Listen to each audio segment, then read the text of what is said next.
Good morning, everyone, and welcome to my channel. It's called McDuff Lives. My name's John OLoughlin, and this morning I was going to do a minefields, but I had to spend so much time this morning doing some administrative work for my law firm, which still exists, although I don't practice very much. In a way, I do need to keep it current, so I had to spend some hours this morning filling out forms and things like that. As a result, my mind is a little bit blank right now, and I want to keep going with this book that I just started called How the Nation Was Won, America's Untold Story, Volume 1, 1630 to 1754 by Graham Lowry. And the reason that I'm doing this is because it's it's a background to an America that we were told that we were going to live in, the America of our dreams, I guess, the America that we feel kind of squishy in our hearts about, that, the freedom and liberty and justice for all, the good America, the one that is so hard to find in our current politics. But that is the America that we love, the America based upon the idea of government by the consent of the governed, where everyone who is in the community has a voice, if they want, in how things go on the government level. And one thing we've learned from our recent elections is that the people are no longer considered competent to make judgments about political issues. So the National Security Agency takes matters in its own hands, reshuffles the deck, if you will, or does whatever kind of mojo stuff behind the scenes. And it achieves the result that it thinks is necessary for the health of its clients, that is, the corporate world, and not the people of the United States, who continue to believe in the goodness, the unique role of America, the fact that we are the vanguard of freedom in the world, instead of what we turned out to be with the undermining of our national purpose by these elite groups, the families, the banks, the industrialists, the ones that have run the coups. So what I want to do right now is to indulge in chapter 2 of this book, How the Nation Was Won, and with regard to getting back into the history behind the history of the United States. And I hope that you don't find this a little bit too difficult, because it's kind of ancient history, but they don't want us to look at this. That this is our job, is to try to uncover the real history. And that's why we have Graham Lowry's book in front of us right now. So to set the stage, the last time we read about the chapter on giving thanks for the nation, the President Washington's um, first Thanksgiving address, and the idea that the building a republic was not something that came up in 1760 when people got mad at having to put stamps on documents. This is an idea, a building of a republic, that existed long before then. As a matter of fact, as early as the 1630s and 40s, where we find this story really beginning. So the Puritans are the major group that founded the Massachusetts Bay Colony in the 1630s and 40s. And gradually they built what they called the New England Confederation, which we saw last time exhibited on the map, running basically from where New York City was going to be, up into Maine and Nova Scotia almost, and proceeding a lot inland. The interesting question that arises is, why couldn't that nation continue as a free, what they call the Commonwealth, or a place where everyone owns, a piece of the country, kind of like we the people in a primitive form, because there weren't that many of them, 300 to begin with, and then it increased to a few, 15, 20,000. Um, there's a great map that Andy has found. Hey, Andy, thank you so much. And thanks for being with us this morning once again to handle the production aspects of our show. It's such a relief for me to understand that if there is a flaw, I don't have to take the blame for it anymore. Yay. Way to go, Andy. All right, so there's a map for you. And the idea that these colonies were going to put themselves together into a self-ruling uh, province or whatever you want to call it under the King of England, but not necessarily governed by. That is what the contention is, that they had a charter that said that they could write their own laws. And now the changes in government in England are saying, no, we're not going to let you have that charter anymore. We're going to impose the law upon you from London. And this is what happens when the Cromwell government, which you will maybe recall if you know any English history, the Oliver Cromwell government existed for about 4 or 5 years, 1650, 1653 or 4 until 1659. The Restoration happens in 1660, and that's when Charles II, the son of the beheaded Charles I, is restored to being the king of England. So that's what's going on in the big picture as we start our reading. And chapter 2 is called The Restoration's Assault. And that means, of course, the reimposition of imperial rule from London.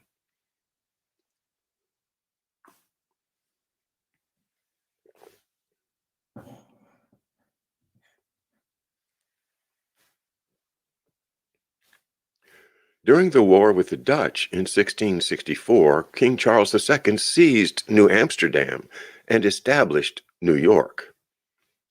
Connecticut's Governor Winthrop interceded, using his relationships with Peter Stuyvesant to secure Dutch rights of settlement and trade in return for the peaceful surrender of New Amsterdam.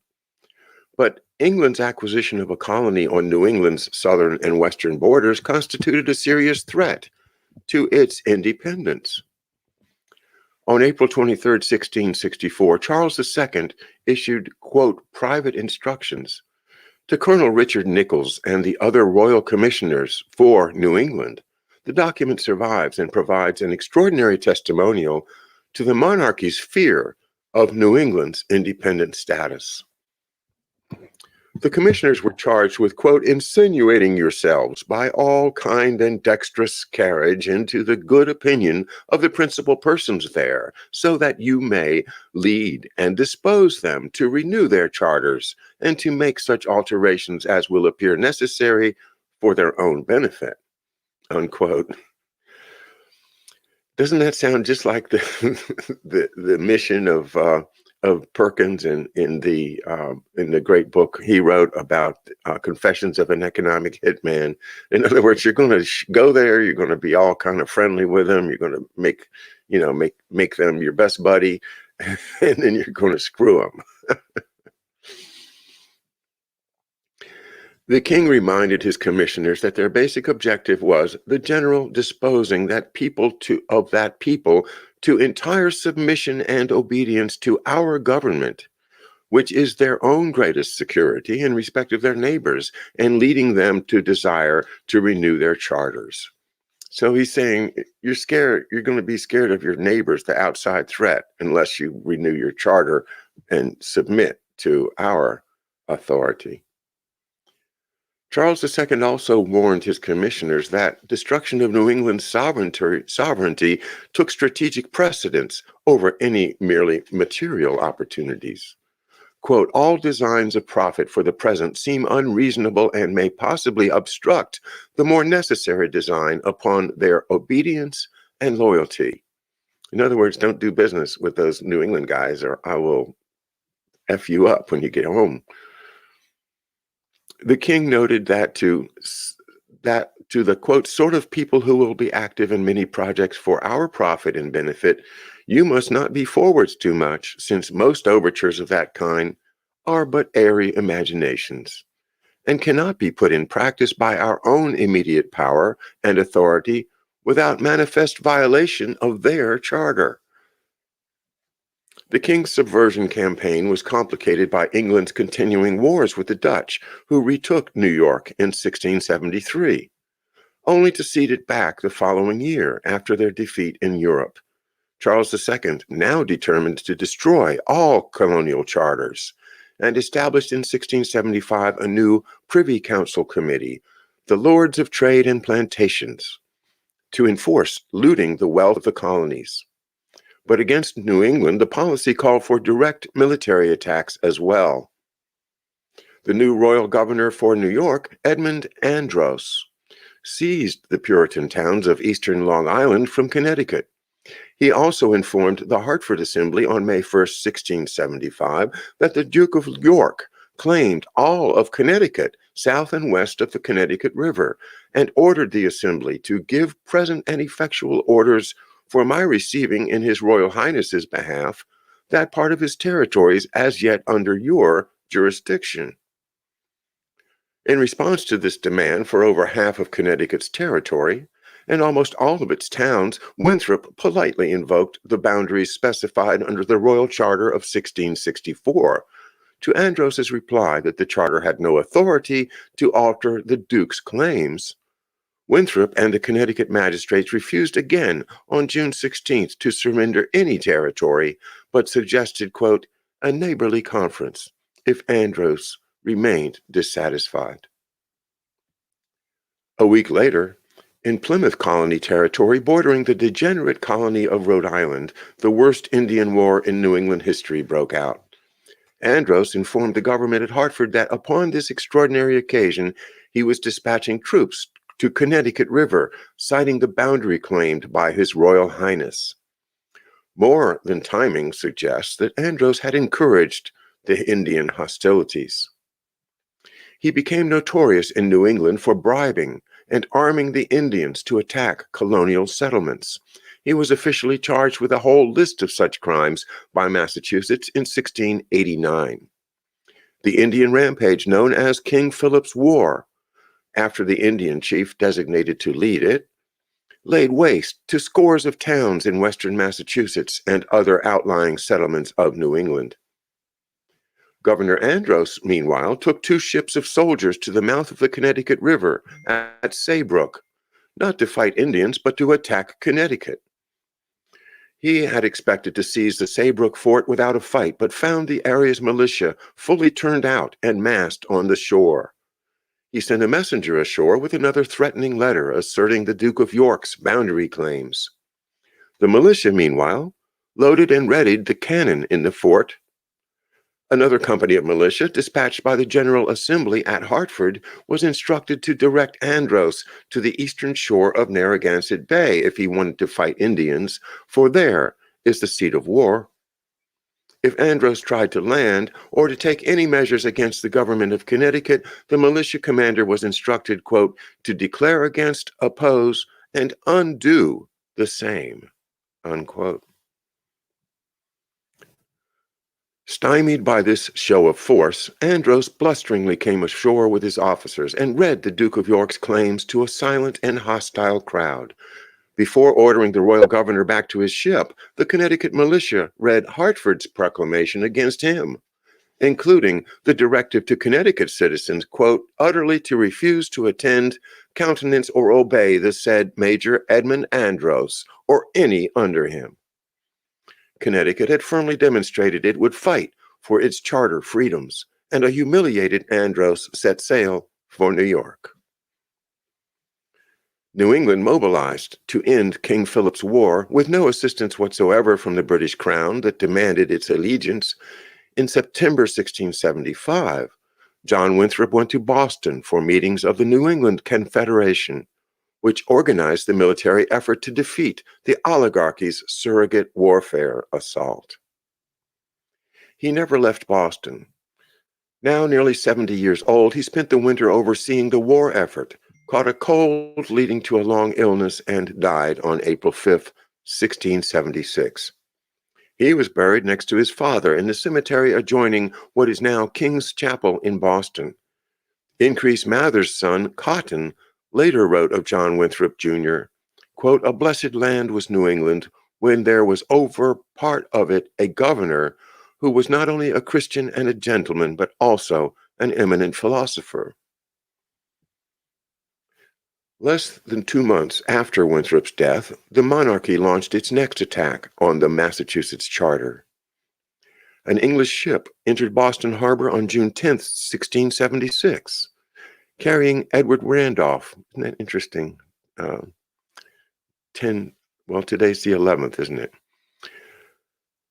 Carrying Edward Randolph, special envoy of Charles II, sent to investigate Massachusetts's violations of the Navigation Acts restricting colonial trade, especially with other European powers. Randolph noted passing Castle Island, built under John Winthrop Sr., when Charles I demanded the return of the charter in 1634, and now a bastioned stone fort with 38 cannon aiming out at the channel.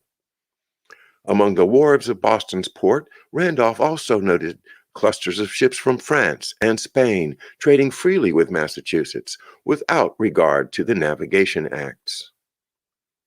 New England's trading as a sovereign power cost the crown more than $100,000 a year in customs duties alone, by Randolph's estimate, and he was determined to bring Massachusetts into line.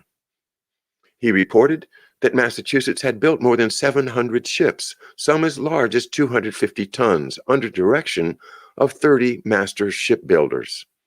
Massachusetts was already the leading colonial exporter of wheat and other grains, beef, pork, peas, fish, furs, and lumber products, including highly prized ships' masts. Though nominally received as an envoy from the king, Randolph was treated like a foreigner, interfering in domestic affairs. After appearing before the Massachusetts Bay Council to present Charles II's demands, Randolph indignantly wrote to the king, quote, "I put off my hat," whereupon 3 of the magistrates took off their hats and sat uncovered, but the governor with the rest continued to keep their hats on.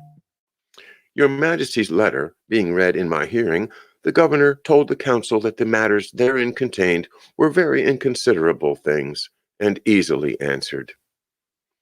Randolph had more than met his match in John Leverett, a testy old Puritan, new governor of Massachusetts. The royal envoy demanded a full answer to His Majesty's letter with all convenient speed, and Leverett replied by asking by what order I made that demand. The apoplectic Randolph managed a meeting with Leverett a few days later to complain that Massachusetts seemed to be violating the Navigation Act. Leverett's reply made clear the terms under which Massachusetts recognized royal authority.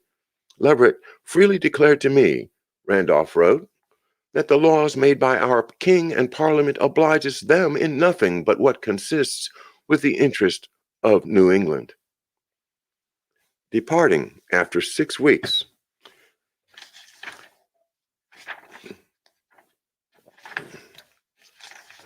of getting nowhere, Randolph reported that in their final discussion, Leverett entreated me to give a favorable report of the country and the magistrates thereof, adding that those that blessed them God would bless, and those that cursed them God would curse. The accursed Randolph returned to London, and the king dispatched orders for Massachusetts to send representatives to England to settle the dispute. Massachusetts again replied that this was impossible without action by the General Court, and subtly reminded the Crown of its role in King Philip's War by adding that the effects of the war prevented the General Court from meeting in the foreseeable future. Massachusetts finally sent 2 agents to meet with the Lords of Trade in the summer of 1677 when they were confronted with Randolph's various reports condemning the Bay Colony.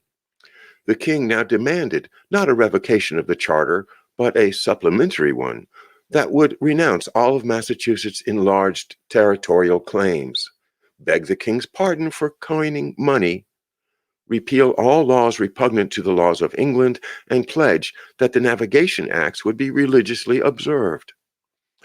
When the General Court's representatives replied that they had no power to agree to any change in their charter, they were denounced for acting like ambassadors and for behaving like foreigners instead of subjects of His Majesty. In Massachusetts, the General Court ignored all the demands, except for enacting new legislation similar to the Navigation Act, but omitting all mention of Parliament and placing any enforcement under Massachusetts' control. In the spring of 1678, the Lords of Trade met again, resolved to deal with Massachusetts' defiance, quote, from the very root, and to consider the prospects for imposing a royal governor and for issuing a quo warranto against the colony's charter, a legal step toward its revocation. The General Court replied on October the 2nd, 1678, by diplomatically belittling any conflict between the Crown and the Commonwealth. The legislature emphasized, however, that no English laws were legitimate if they denied the Republican mission of the founding of the colony. Massachusetts declared that it regretted that some of its laws were repugnant to the laws of England, but added they had not appeared so when enacted, only different. The General Court pledged to examine the laws objected to by the Crown and to repeal any offending ones, except such as the repealing whereof will make us renounce the professed cause of our first coming hither. Unquote. The General Court further replied to charges of violations of the Navigation Act by sending their agents in London the politic argument that Massachusetts had prevented the Dutch and the French from taking over the New World. But far greater and dearer to them than their lives, the magistrates emphasized, was the interest of our Lord Jesus and of His churches, to be protected above all. Their charter being under God, it was also the only security against mutations and subversion. Massachusetts stalled for 2 years, but in 1682 the Crown finally brought a quo warranto against the colony, quote, for usurping to be a body politic, an open acknowledgement of the sovereign status of Massachusetts claimed for itself. The king promised that if Massachusetts made full submission to the royal will, he would not revoke the charter, but simply regulate and alter it as he saw fit. In 1683, Edward Randolph was dispatched to Boston to deliver the king's declaration. Led by the Boston area deputies of the lower house, the General Court voted to reject the king's offer, for it would offend God. Increase Mather followed with a pamphlet of arguments against relinquishing the charter, distributed to the entire General Court and widely circulated through the population. Mather attacked the demanded alterations as inconsistent with the main end of their fathers coming to New England. Let them put their trust in the God of their fathers, which is better than to put confidence in princes. Mather declared that Massachusetts would act neither the part of good Christians nor of true Englishmen if by any act of theirs they should be accessory to the plot then managing to produce a general shipwreck of liberties. Pardon me.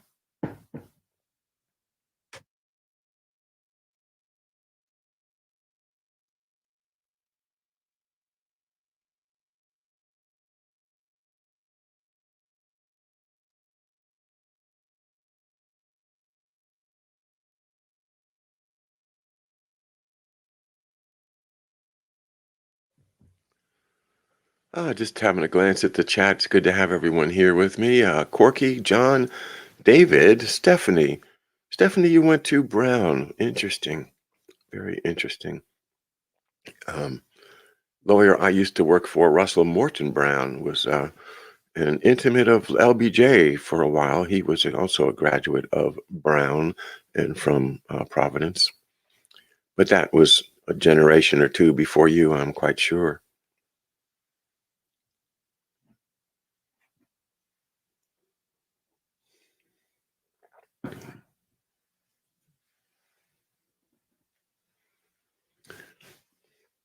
It's a good question, John Wilkins. Can a person still reliably send their kids to an Ivy League school?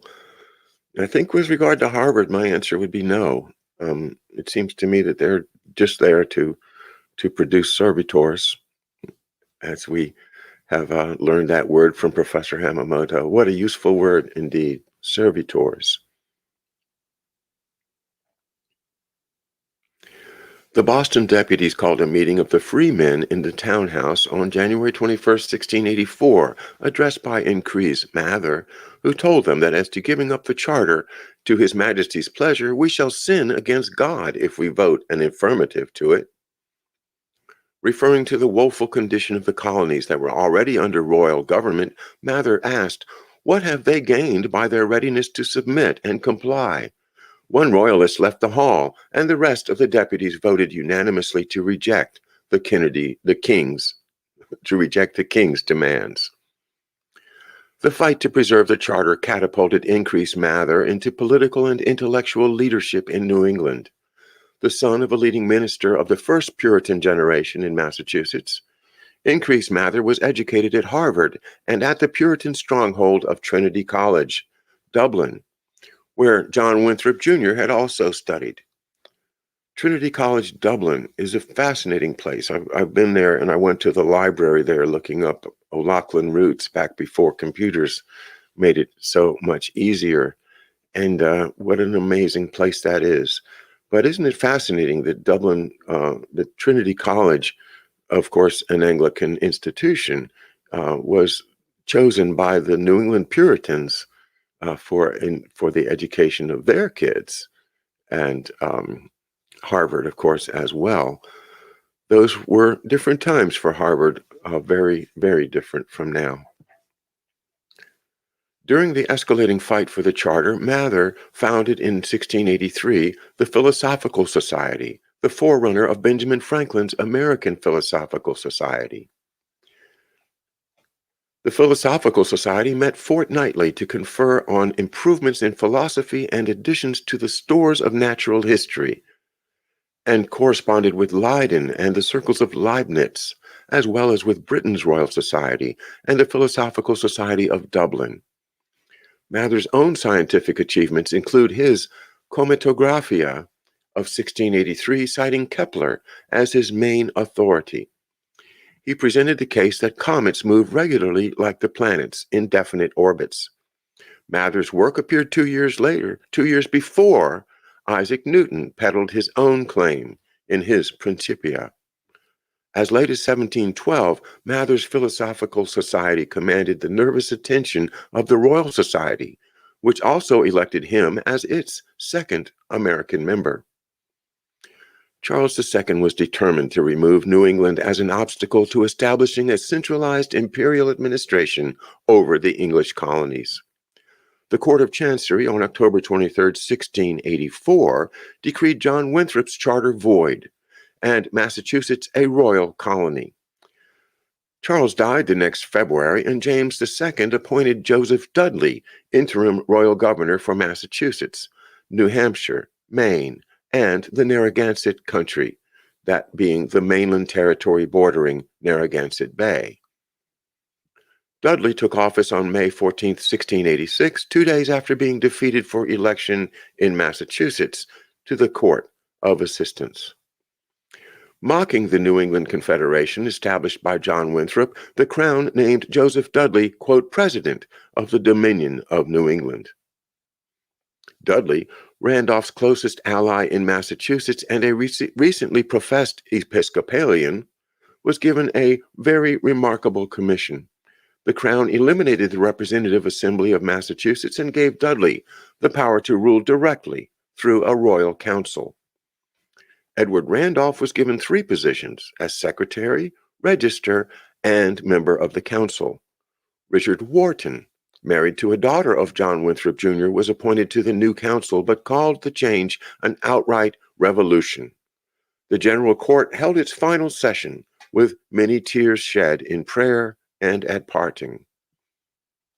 But no royalist revolution could be effected by mere decree, and the Crown's strategy was co-optation and corruption.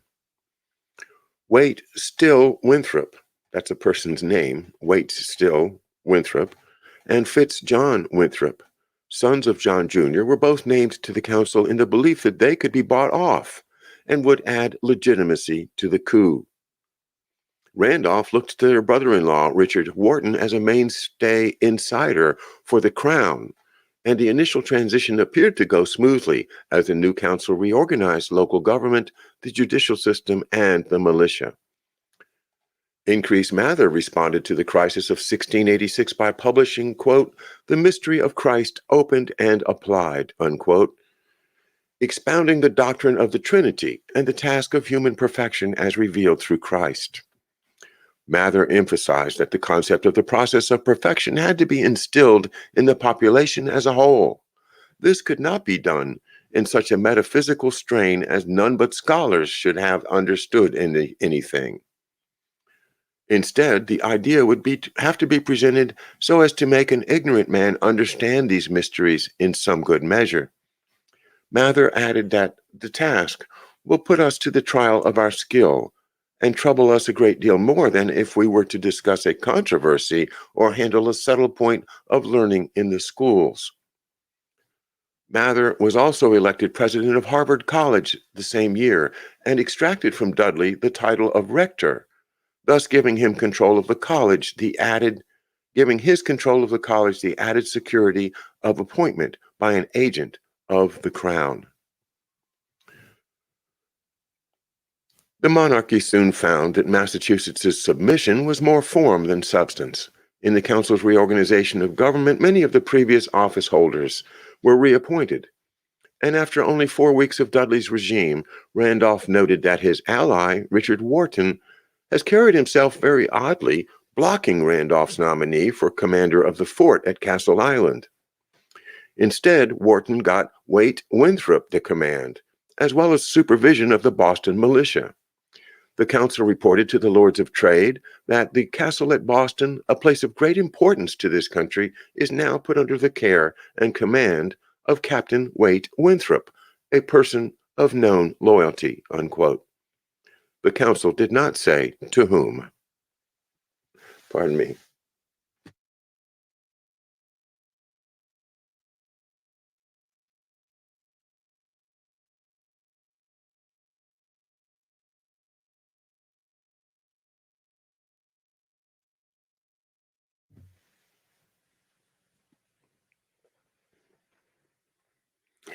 Randolph was soon raving that President Dudley was a man of base, servile, and anti-monarchical principle.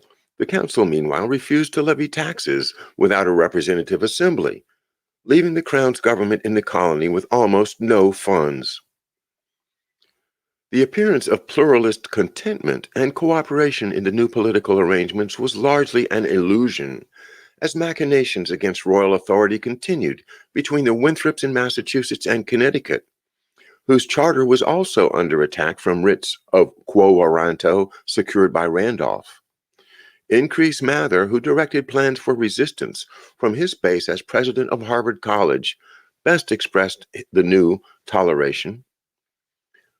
Mather told his students that they were pledged to no master. You should moreover remember that one truly golden sentiment of Aristotle, quote, "Find a friend in Plato, a friend in Socrates." Mather had little use for Aristotle. Certainly an imp would be a fine interpreter of Aristotle. Just a note here, Aristotle is often seen as a target of people who basically look towards human rights as a universal right, and Aristotle being in line with those who, like Adam Smith and the eugenicists, find value only in things, find no value in a person's spirit, for instance. And so Aristotle is out of favor with most people who believe in the American dream. Utterly dissatisfied with the results achieved under Dudley, the crown dispatched the hated Sir Edmund Andros to take over the government of New England, which he did following his arrival in December of 1686. Waite Winthrop wrote to Fitzjohn at London to report that further proceedings against Connecticut's charter were scheduled and that quo warrantos were out against Pennsylvania, East and West Jersey, Carolina, etc. The English monarchy was moving to set up a centralized colonial empire in America, an impossible objective unless Massachusetts and Connecticut were subdued. In selecting Sir Edmund Andros, the Crown made very clear it would use force where diplomatic co-optation failed. Andros was not only the former aggressor against John Winthrop Jr.'s Connecticut colony, who armed King Philip's Indian onslaughts against New England.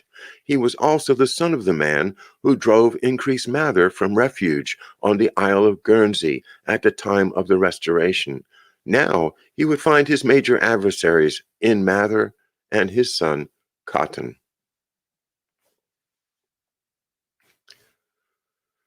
The next section is captioned, "No Taxation Without Representation."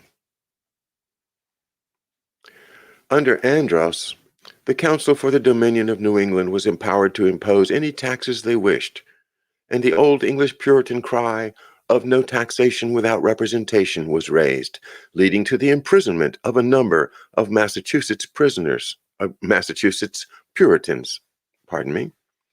To establish Episcopalian supremacy in the colony, the Andros regime proposed to tax congregational churches to support this Anglican suppression, and warned of dire consequences for any man who gave the value of 2 pence to maintain a Puritan minister. The new government ended any political restrictions for failure to meet a religious test, but denied the right to vote to all congregational church members, the political core of the Massachusetts Commonwealth. Isn't that interesting? And you never learned things like this in school.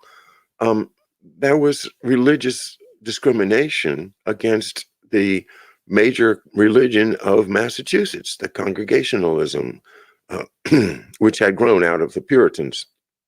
So, what does that look like today? If you're a Protestant, you can't vote. If you're a Catholic, you can't vote. That not too long ago was the case in many places in the world, such as Ireland.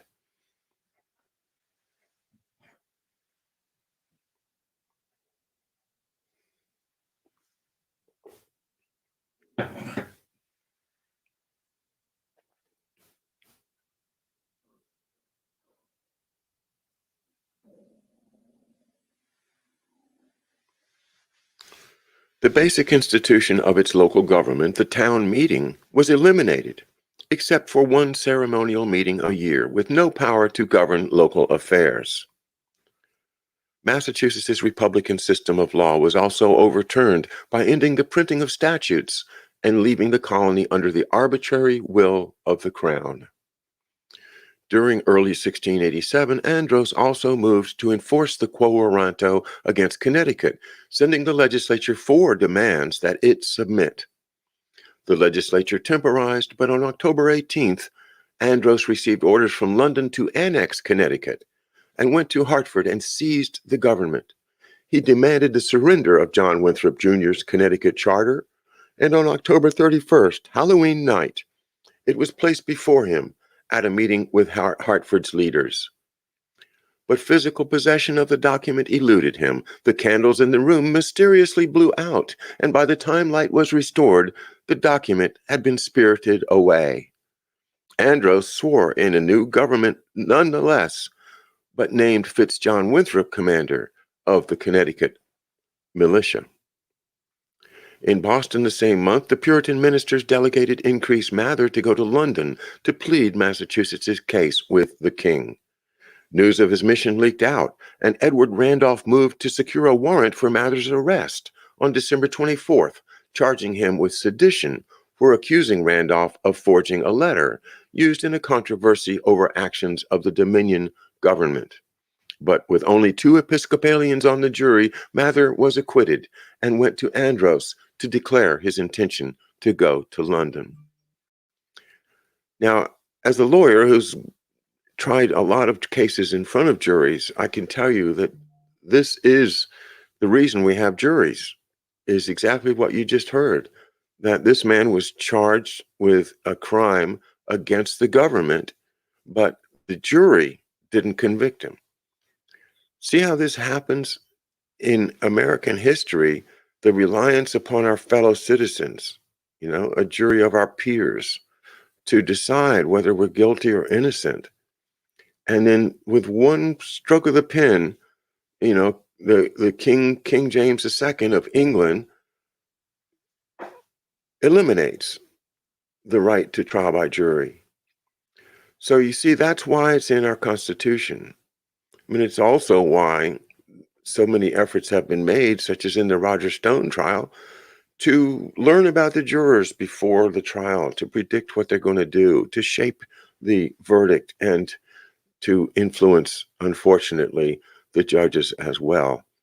So the idea of a jury trial is under attack once again here in America in the 21st century. Well, once again, the book shows us that these issues are not new, but it does remind us of how precious our rights are, including the right to trial by jury. In March 1688, Randolph sent a second agent to arrest Mather on a pretended defamation. Within hours, the news spread through Boston, and his congregation advised him to stay indoors on the Sabbath of March the 30th because wicked men were lying in wait to apprehend him. Mather wrote, "That night, wearing a white cape, Mather slipped by the terrified royal sentry watching his house. He made his way to the Charlestown home of Captain John Phillips, father-in-law to Cotton Mather and commander of the alerted Charlestown militia. He hid there until April 3rd, when he was secretly taken by boat to lie off Plymouth Harbor until the ship President came to take him to England. Increase Mather would not return for more than 4 years. His negotiations in London had to steer through Byzantine intrigues that multiplied with the approaching downfall of James II and following the invasion of William of Orange in December 1689. His task was further complicated by the scramble to establish the new royal administration of William II. Mather's years of diplomacy in London proved a rich model for a similar mission undertaken by Benjamin Franklin in the 1760s, also as agent for the New England colonies. Mather was considered a man not to be reckoned with lightly. King James was informed of his arrival on May 20th, 1688, and received him the next day. On July the 2nd, Mather demanded the recall of Andros and presented the king with a memorial of the grievances which filled his country with the cry of the oppressed. Mather attacked the Episcopal party for suppressing public days of Thanksgiving, for imposing taxes without consent of an assembly, and for ending the printing of the laws. He called for restoring the colonists' land titles on the terms in force under the old charter and the resumption of the traditional powers of the town meeting. To the Lords of Trade, Mather offered the inevitable concession of extending the vote to all freeholders or property owners, as opposed to the church member freemen of the old charter. He declared for liberty of conscience in all matters of religion, with each religion to support itself, and no man obliged to maintain a religion he did not profess. The Lords of Trade rejected all of Mather's proposals. New England was left with the choice of revolution or submission, and Mather intended to be fully prepared to make the most of his opportunities.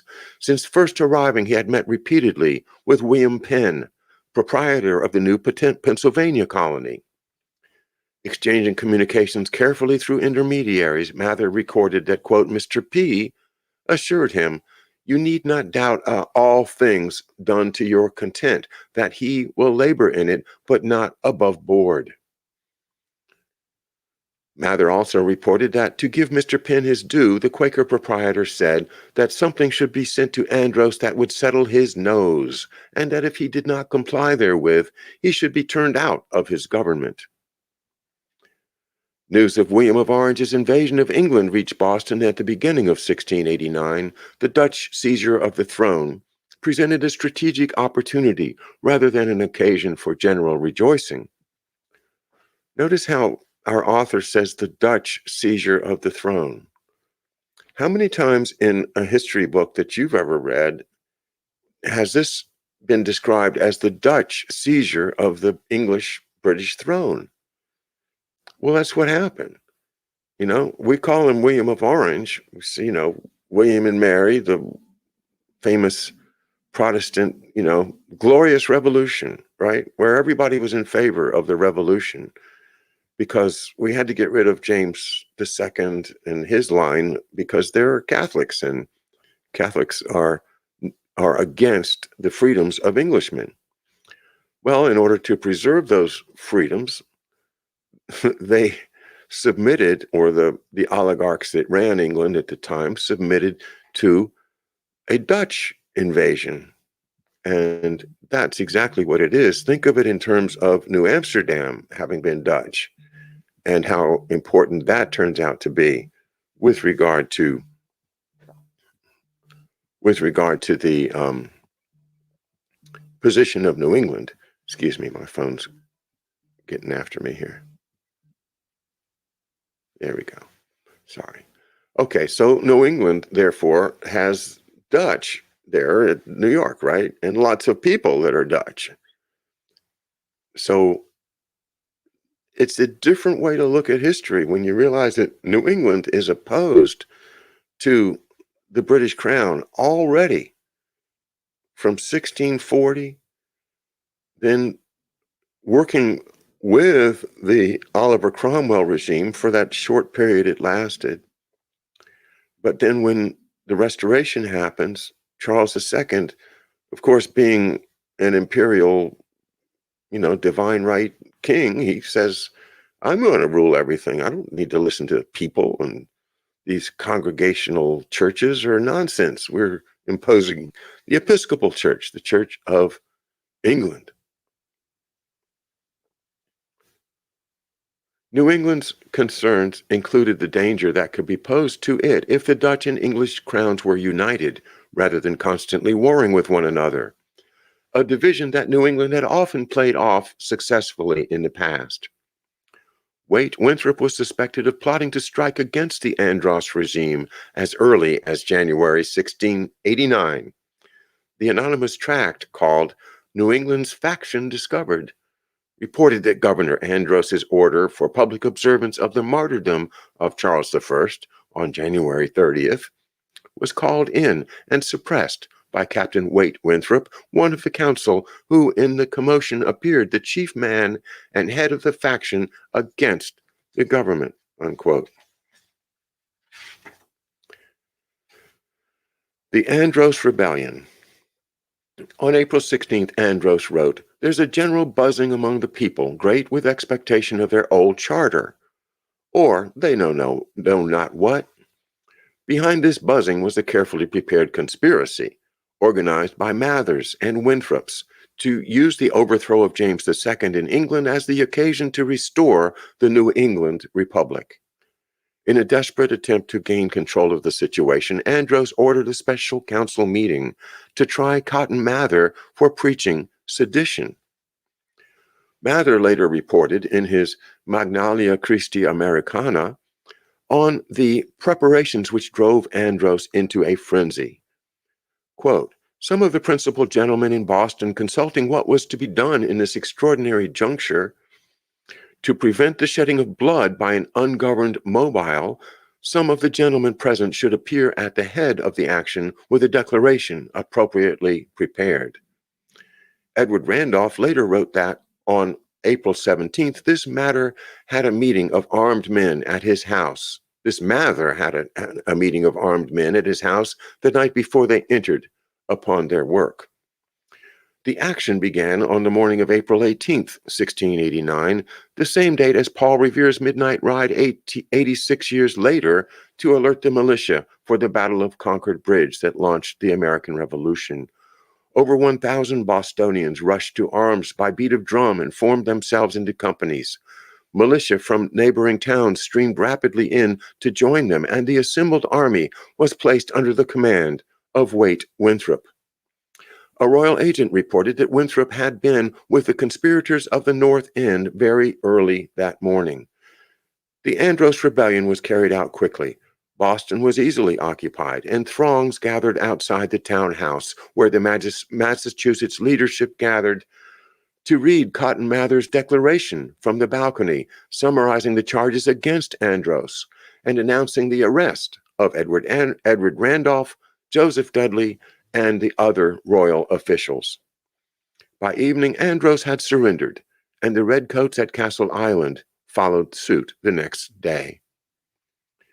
In June 1689, 2 months after the revolt, Cotton Mather published his Memorable Providences, dedicated to Waite Winthrop, whom I reckon among the best of my friends and the ablest of my readers. Winthrop was named to the Committee of Safety established to govern while Increase Mather negotiated a charter in London with William III. In 1691, with England now at war with France and the French threatening New England from Canada, Massachusetts finally came under royal control. Its governor and magistrates of the upper house henceforth appointed by the king. Despite the significant defeat represented by the imposition of the royal charter, the New England leadership had now schooled a large population in Republican principles and tested it in decades of political battle. The groundwork had been laid for the broader fight to come, establishing the nation for which George Washington gave thanks. And I note there must have been a typo about William III, which I think is correct. He was called William II earlier in the book, but I think he is actually the third. Anyway, Massachusetts rebelled against Andros and remained free for 2 more years until 1691, when, in connection with the war between England and France, which of course affects New England because of the French being in Canada. Well, that's when Massachusetts was brought under control by the kingdom, by the British William III, and that is the end of chapter 2, the Restoration's Assault. The next chapter is called Corruption and Decay, Massachusetts under Royal Rule. And one theme I would take from this already is that with royal rule, with imperial rule, corruption goes hand in hand. Well, thanks for being with me. I'll talk to you later. Don't forget to tune in to Biden's Belt and Road Show, which follows immediately at noon.